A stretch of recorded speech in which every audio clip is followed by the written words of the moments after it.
Good morning, everyone. We're going to talk about week number 4 of the AAF, the Alliance of American Football League. Week 4, here we go. Game 1, the game that was flexed out. This is originally a primetime NFL Network game. It's been moved to the Bleacher Report live game. The first game will be the San Diego Fleet going into the Liberty Bowl to take on the 0-3 Memphis Express. Good move by the league. No one wants to really see an 0-3 team in prime time. Nothing against the Fleet or the Express. It's just the way it is. If this league is going to survive, they have to do it smart, and to put your best team on prime time, it's the right thing to do.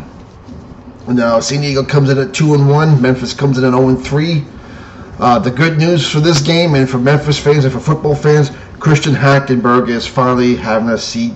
And he will do what he did best with the New York Jets and his pro career, and that is wear a headset and hold the clipboard. Zach Mettenberger takes the field this week, thank goodness. I mean, he is an NFL star. He was 0-10, but he did look good in a lot of instances.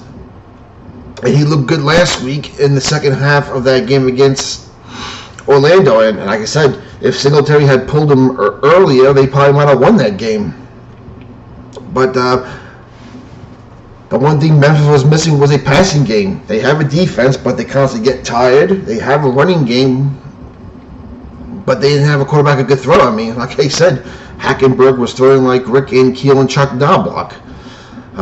Hopefully, Zach Mettenberger will probably make this a more competitive game. I see this game being a very close game. The X factor here is Mettenberger himself. Meanwhile, Phil Nelson, who was scheduled to be the third-string quarterback, has done very well in his last 2 starts for the Fleet. The Fleet, the greatest show in surf, Mike Martz actually has the best ground game right now. Back-to-back games of 200 yards. Jaquan Gardner, back-to-back games of 100 yards or more. The first back to do that in AAF history. San Diego, both these teams have a defense. Both these teams can run the ball. The X factor is going to be who has the better quarterback, and this is going to be a close game. I'm still going to go with San Diego. I'm going to say San Diego wins this game 26-18. Actually, I'm going to say 26-22 in favor of San Diego, but I could definitely see Memphis win this game. I think they do. They've played one of the last 2 weeks. Mettenberger's quarterback, but we've only seen him for a half. So, because we've only seen him play for a half, I'm still going to go with San Diego, but being that he has a lot of NFL experience and probably has the most in the league, if you really look at it, I'm gonna take the Fleet by 4 points, 26-22. So I think San Diego will go to 3-1, and unfortunately Memphis will go to 0-4. Now the primetime game that night on the NFL Network, the Orlando Apollos will be traveling to Salt Lake City to take on the Stallions, who are 1-2. Orlando is 3-0. And it's no doubt that Orlando is the best team in the league. They have the best offense. They have the best quarterback. They have the best trio of wide receivers. And they have the most prolific and high-profile head coach. They are scoring at will, and because they score at will, not a lot of pressure is put in their defense. Salt Lake finally had their first win last week against the high-flying Arizona Hotshots. They knocked out John Wolford. They're going to have their hands this full this week with an even better offense led by Gary Gilbert, who's proven to be the MVP of the league so far.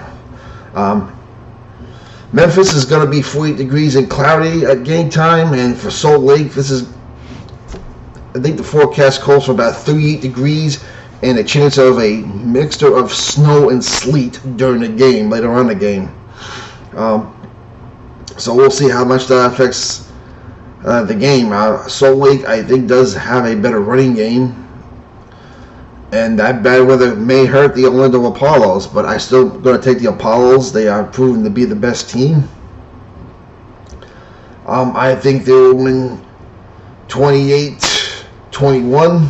It'll be another close game. I think the Apollos go to 4-0 and Salt Lake goes to 1-3.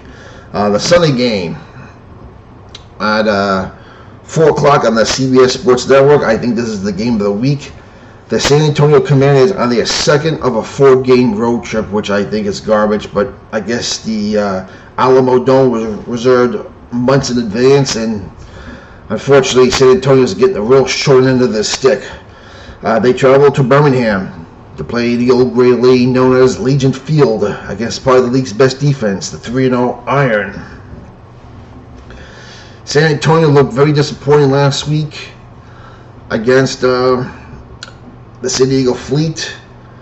Trent Richardson last week only had 46 yards rushing, but he had 3 touchdowns and a 2-point conversion. He had 20 of the Birmingham 28 points. Luis Perez continues to impress despite the fact he doesn't have much of a receivers. I'm not really impressed with the receivers. They drop a lot of balls, and I think the only team that drops more balls in Birmingham is Atlanta by far. I think this is going to be the game of the week. I think San Antonio has a chip on their shoulder.